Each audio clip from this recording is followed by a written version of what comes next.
एक बादशाह अपने हवारियों के साथ बैठा था तो रास्ते से एक बाबा का गुजर हुआ। बादशाह ने सोचा क्यों ना इस बाबा से कुछ मस्ती मजाक की जाए।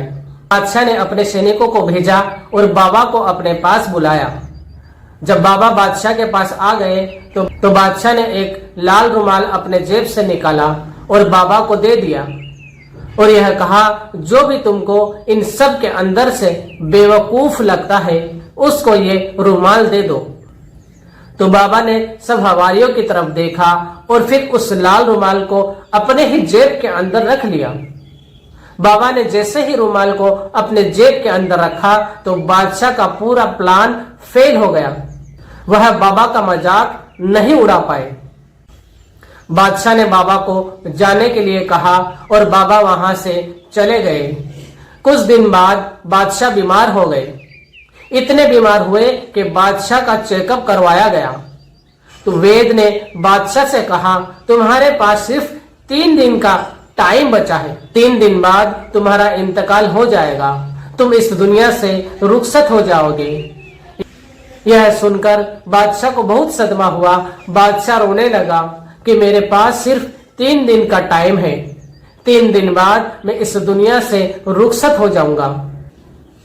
तो उसने अपने हवारियों से कहा कि जितने भी लोग हैं मेरी सल्तनत में सबको जमा किया जाए।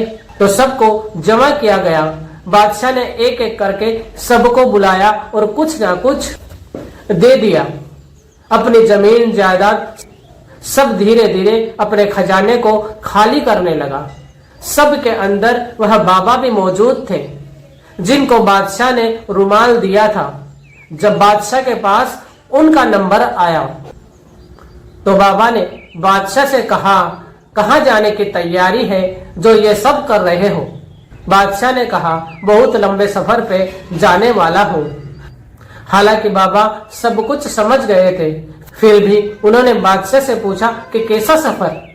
मैंने तुम्हारा सफर देखा है कि जब भी तुम जाते हो किसी सफर पर तो घोड़े, हाथी, साज व सामान के साथ सवार होकर जाते हो। इस वक्त तो कुछ नजर नहीं आ रहा। क्या अकेले ही सफर पर जा रहे हो? तो बादशाह ने कहा, हाँ, ऐसा सफर पर जा रहा हूँ जहाँ से कोई वापस नहीं आता। और बादशाह रोने लगा। बाबा ने कहा, सफर पर जा रहे हो और खाली हाथ जा रहे हो, कुछ लेकर नहीं जा रहे हो। तो बादशाह ने कहा कि वह सफर ही ऐसा है जहां लोग पहले से कुछ ना कुछ भेज देते हैं, लेकिन मैंने अपनी जिंदगी में वहां पर कुछ नहीं भेजा, इसलिए आज खाली हाथ जा रहा हूँ। काश मैं इस दुनिया से ज्यादा उस दुनिया की तैयारी कर लेता जहां मैं जाने वाला हूँ। बाबा ने यह सुनकर जेब के अंदर से उस लाल रुमाल को निकाला और बादशाह के हाथ में दे दिया और कहा, तुमसे ज्यादा बेवकूफ मैंने इस दुनिया में नहीं देखा, जिसके पास इतना खजाना होते हुए भी वह दुनिया से खाली हाथ जा रहा है। तुमने पूरी जिंदगी इस दुनिया की तैयारी की, उस दुनिया की तैयारी नहीं की जिसमें तुमको हमेशा हमेशा रहना है। ये दुनिया तो चंद रोज है, कुछ दिनों बाद खत्म हो जाती है, लेकिन असल जिंदगी तो वही है, यानी आखिरत की जिंदगी जो कभी खत्म नहीं होने वाली। इसलिए इस दुनिया की चकाचौंध में उस दुनिया को नहीं भूलना चाहिए।